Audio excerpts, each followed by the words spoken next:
pos yang saat itu masih bernama Resimen Para Komando Angkatan Darat atau RPKAD mendapat tugas menumpas pemberontakan PRRI di beberapa wilayah Indonesia. Saat menjadi Komandan Kompi Resimen Para Komando Angkatan Darat, Benny Mordani pernah menjalani misi paling berbahaya.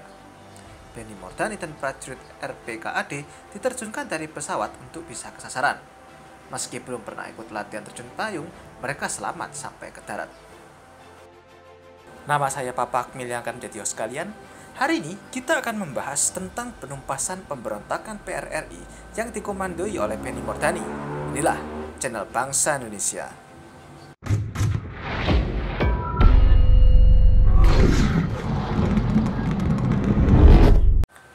Pernah terjadi dalam sejarah, 5 prajurit para komando menyerbu ratusan pemberontakan dalam satu kota. Saat itu, pada Maret 1958, TNI menggelar operasi militer dengan sandi Tegas yang meliputi wilayah operasi di Riau. Dalam operasi Tegas, Nasution yang berpangkat Letnan Jenderal berkependudukan sebagai Ketua Gabungan Kepala Staf. Dipilihnya Riau sebagai sasaran dinilai tepat, meski sebenarnya PRRI memiliki basis terkuat di Sumatera Barat dan Sumatera Utara. Hal ini mengingat posisi Riau cukup strategis karena berbatasan langsung dengan jalur lalu lintas internasional. Menguasai Riau akan menutup kemungkinan pemberontak melarikan diri melalui Selat Malaka. Selain itu, Caltek yang merupakan perusahaan minyak raksasa multinasional asal Amerika Serikat telah lama beroperasi di Riau.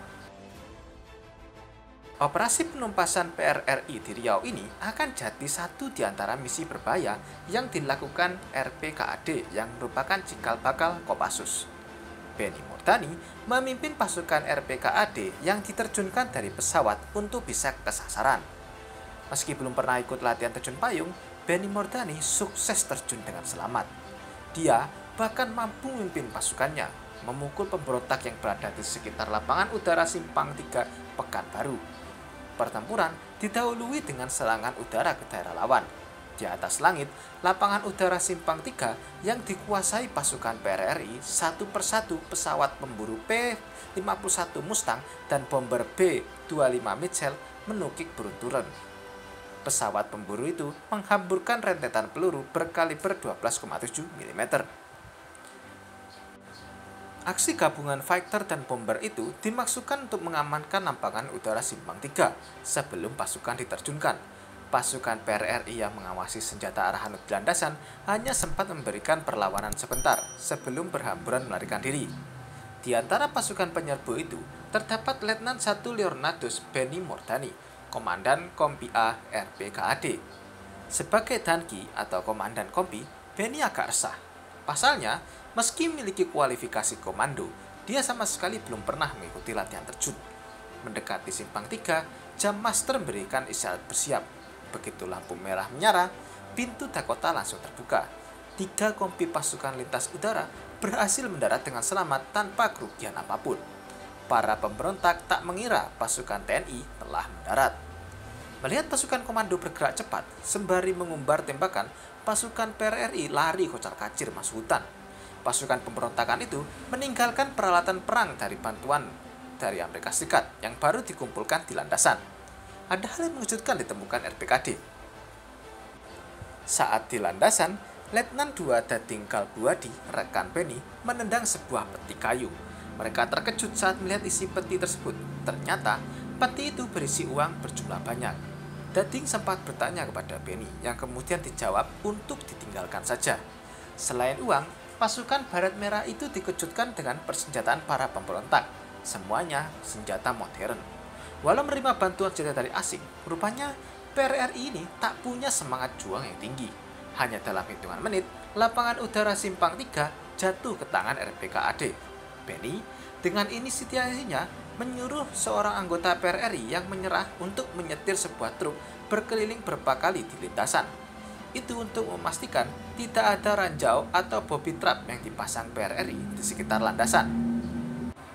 Akhirnya, Komando Kanguru yang terdiri dari pasukan PGT atau Korpakas dan RPKAD TNI telah menguasai lapangan udara Simpang 3 sepenuhnya pada pukul 7 pagi.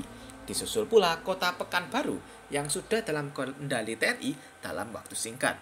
Sekitar 80 truk yang ditinggalkan di landasan lapangan terbang disita pasukan RPKAD dari Komando Kangguru pimpinan Letnan II Benny Mordani. Selanjutnya, mereka digeledah dan diketahui bahwa truk-truk tersebut membuat kebutuhan logistik berupa persenjataan dan uang. Perbekalan asing itu terdiri dari senapan laras panjang Garand, Springfield, recoilless, dan bazooka buatan Amerika. Diketahui juga, senjata-senjata mutakhir tadi berasal dari AS lewat para agen CIA.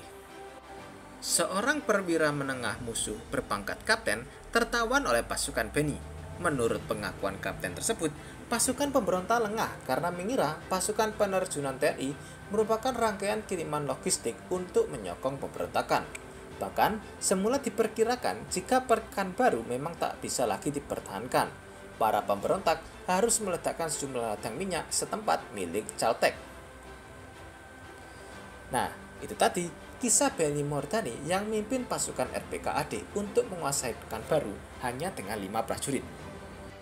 Kami harap kalian tertarik dengan topik kami hari ini, dan agar kalian tak ketinggalan topik dari kami lainnya, jangan lupa untuk subscribe dan tekan tombol loncengnya. Namaku Bapak Mil dari channel Bangsa Indonesia. Sampai jumpa lagi di episode selanjutnya.